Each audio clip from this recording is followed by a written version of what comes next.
Hey everybody, this is Debbie. I'm sorry it's so late in the day. I've been busy all day, um, mostly. And I said again. I gotta learn how to stop doing It's day 173 and of our carnivore diet, and we're still going strong. Today is December 20th. So we're coming up on Christmas. Unbelievable. We started the third week in June, and and we will be at 6 months next week. It's so hard to imagine that we're at 6 months. Feeling really good. My stomach is looking really good. I think that's what a lot of my weight thing is. I think I'm losing a lot of visceral fat. I never even heard that word before we started carnivore. But my stomach is definitely shrinking. And so is my abdomen. So I'm excited about that. I haven't measured. I still feel really good, so I haven't felt the need to measure, but I will. I think the last time I went to measure, I was a little bit bummed because I was about the same. So we're eating. Actually, we've been here like a day too long and we're out of food. So I'm opening up a can of Spam today that we have in case of emergencies. And tonight's an emergency because I can't even think of anything to DoorDash around here that would be okay for us to eat. So I'm having Spam and eggs, and David is going to have beef liver and eggs. I love beef liver, but I like liver with onions and mashed potatoes and country gravy. So I can't do just liver. So sorry, but no, I'm out for that. We're getting ready to go in the morning. First thing in the morning, we're loading up and heading back down to Somerville with our daughter. Our son that lives in Somerville, that used to live here in this house, is meeting us for Christmas. And we are excited about that. I love Christmas with family. My one son in Orlando can't make it up, but that's okay. I've got two of the three of them, and that'll have to do. And let's see what else. I don't think there's anything else carnivore related, so I'm going to move on with my story. So if you don't want to hear the personal story, sign off here. Let's see, I left you yesterday that I was working with a woman at, it was a small outreach center for Orange County in Orlando. And it was a small outreach center where people could come and get emergency food. We could help them sign up for food stamps. We had some emergency fund money. It frustrated me way back then because according to the thing you have to fill out, the form for emergency food or for, emergency food, or what else the other thing? Oh, food stamps. You had to decide what you made last year. Well, that's just part of the bureaucracy, isn't it? Why would you look at last year to decide if you can eat this year? It seems preposterous to me. And at some point in my story, I'll get where it affected me personally. So we did that. That's what we did. At some point, my manager left and recommended me to take over. So I was very thrilled with that. I loved the job. I loved everything about it. I started meeting with pastors in the area to see if maybe we could do something where the pastors could help.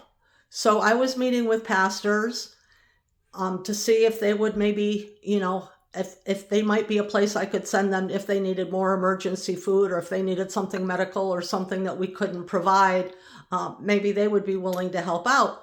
So in the meantime, one of the pastors that I went to actually said that he's looking for a part-time job, and do I have anything available there? And I said, actually, we do have an opening, mine. So he got hired, and I got to know him better, and I hadn't really found a church home yet. So he was right there, and he asked about me coming there, and I was excited to go there. At some point, he asked us if we would take the youth, my friend and I, and we were glad to do that. Sorry, I don't mean to keep saying the my mom at this point had been divorced from my dad when I was 15. She remarried, I think, when I was 17. She got remarried. She was with him when they moved down to Orlando after the fire. And then she met she divorced him and met my second stepdad at a bar in Orlando. And at this point, I think they were living together. I was there too. And yeah, they were living together. So because of that, he was not a happy camper. Evidently, he had grown up Baptist and people had let him down. So he quit going to church. Let me just pause here. The people in Jesus' time let Jesus down too. People are going to let you down. I don't care who you are. People are going to let you down. That is not Jesus' fault. It says to expect tribulation, expect hard times, expect that everything's not going to go your way. No, life is not fair. But you can believe that God has ordained steps for you to get to wherever you're going. But do not get mad at Jesus, because church people can be cruel. And you'll see a time coming in my life where that can happen.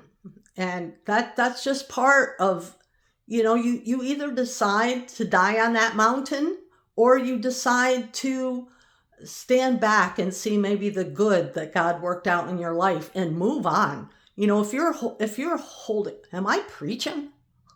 That's hysterical. If you are holding on to people who have hurt you, if you're holding on to people you can't forgive, let me tell you, that's only hurting you. It's not hurting them. That it's just not. They don't think about how they hurt you. They're not thinking about you. They're doing what they want. You're the one holding on to it. And my mom and my aunt, I was so close to my aunt growing up. So close. She would have me over for weekends and she would let me have coffee, which was like, a spoonful of coffee and a whole bunch of milk and sugar. But her and I would play parcheesi. And I just loved this aunt, and she was so much like my mom, so much alike. And at some point, they get mad at each other.